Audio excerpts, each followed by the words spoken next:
Corona की दूसरी लहर के चलते लगे लॉकडाउन को करीब 1.5 माह से अधिक समय होने को है। पिछले वर्ष की पहली वेव के बाद से ही व्यापार सामान्य नहीं हो पाया, जिसके चलते लगभग 15 महीनों से कोरोना संकट से जूझ रहे व्यापार रोजगार वेंटिलेटर पर अंतिम सांसें गिन रहे हैं। वहीं मानसून आने में चंद दिन ही बचे हैं, जिसके चलते मानसून से जुड़े व्यापारों को शीघ्र लॉकडाउन में छूट देकर शुरू नहीं किया गया तो कई परेशानियों का सामना करना पड़ेगा। नजदीक आते मानसून से चिंताएं बढ़ गई हैं। इस पर सरकार व प्रशासन ने शीघ्र ध्यान नहीं दिया तो जनमानस के लिए कोरोना से उपजे आर्थिक संकट के साथ बारिश भी बड़ा संकट होगी। उक्त बात रेत मंडी व्यापारी एसोसिएशन के अध्यक्ष मोहन शर्मा व सचिव मनीष अजमेरा ने मुख्यमंत्री व जिला प्रशासन को लिखे पत्र में कही। उन्होंने बताया कि वर्षा ऋतु प्रारंभ होने को है और शहर में कई निर्माण अधर में हैं, कई सरकारी और गैर सरकारी प्रोजेक्ट अधूरे पड़े हैं, जिसके कारण परेशानियों का सामना करना पड़ सकता है। शहर में हजारों झुग्गी बस्तियों में रहने वाले कच्चे मकानों में निवास करने वालों को अपनी छतों को ठीक करने, त्रिपाल आदि से ढकने की चिंता भी बड़े वर्ग में है। व्यापारियों को अपने सामान को बारिश से सुरक्षित रखने की भी चिंता है। रेत खनन पर नेशनल ग्रीन ट्रिब्यूनल की लगभग 4 माह के लिए लगने वाली रोक भी बड़ी समस्या पैदा करेगी। उल्लेखनीय है कि 15 जून से एनजीटी द्वारा रेत खनन पर रोक लगा दी जाती है, जिसके कारण रेत के दाम जहां बेतहाशा बढ़ेंगे, वहीं इस वर्ष कोरोना संकट व लॉकडाउन के चलते स्टॉक भी नहीं होने पाने से रेत संकट निर्माण उद्योग को प्रभावित करेगा। इन परिस्थितियों में लंबे समय से आर्थिक संकट झेल रहे रेत ट्रांसपोर्टरों के लिए भयावह संकट है। गाड़ियों की किस्तें, ड्राइवर व स्टाफ के खर्च, टैक्स आदि की मार ने व्यापारियों को बर्बाद कर दिया है। वहीं सबसे बड़े उद्योग निर्माण सेक्टर पर लगी रोक से लाखों परिवारों के सामने रोजगार व आर्थिक संकट अंतिम पायदान पर है। रेत एसोसिएशन ने शीघ्र निर्माण कार्य से प्रतिबंध हटाने की मांग करते हुए मुख्यमंत्री से मांग की है कि सरकार एनजीटी की रोक को स्थगित करने हेतु पहल करे, रेत ट्रांसपोर्टरों का टैक्स माफ करे व रेत खदान ठेकेदारों द्वारा वसूली जा रही बेतहाशा कीमतों पर नियंत्रण करते हुए रेत परिवहन को विभिन्न प्रक्रियाओं में राहत प्रदान करें।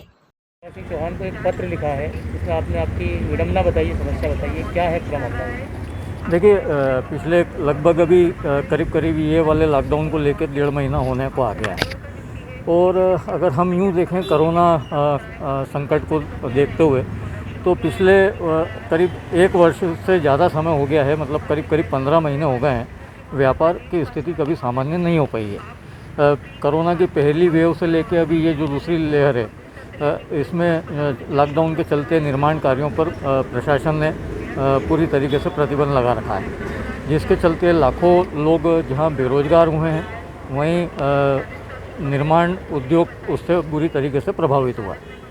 तो आपने क्या मांग करी है लेटर में? आपने जो आपके मेल जो भी भेजा है उसमें क्या मांग करी आपने? नहीं, हमने माननीय कलेक्टर महोदय और माननीय मुख्यमंत्री जी और संभागायुक्त महोदय से मांग की है कि जो निर्माण कार्य पे प्रतिबंध लगा हुआ है इसे तत्काल हटाएं, क्योंकि आने वाले 10 से 15 दिनों में बारिश की संभावनाएं हैं और मानसून सत्र शुरू हो जाएगा और मानसून के शुरू होते से ही रेत का जो संकट है वो गहरा जाता है। एनजीटी के द्वारा 15 जून से रेत खनन पर रोक लगा दी जाती है और 4 महीने तक लगी हुई इस रोक के कारण जहां रेत की उपलब्धता का संकट होगा, वहीं जो निर्माण कार्य जो अधूरे पड़े हुए हैं, कई सरकारी प्रोजेक्ट हैं, कई गैर सरकारी प्रोजेक्ट हैं जो अधूरे पड़े हुए हैं और जिन्हें पूर्ण करना बेहद ज़रूरी है, अन्यथा नहीं तो कहीं और अधिक समस्याएं गहराएगी। तो इन सब बातों को लेके साथ में हमने ये भी मांग की है कि जो बारिश से संबंधित और अन्य व्यापार हैं, उन व्यापारों को भी छूट प्रदान की जाना चाहिए, क्योंकि होता ये है कि कई लोग कच्चे घरों में रहते हैं, कई लोग अपनी छतों को ठीक करने का काम करते हैं, तिरपाल की व्यवस्था करते हैं, कि ऐसे कई बारिश से संबंधित जो भी व्यवसाय हैं उन्हें भी छूट प्रदान करें ताकि लोग बारिश की तैयारी कर सकें। अभी रेती की बात करें तो अभी रेती का क्या भाव चल रहा है? लॉकडाउन में कितना असर पड़ा है रेती के भाव में? देखिए, जो रेत का व्यापार इस समय जो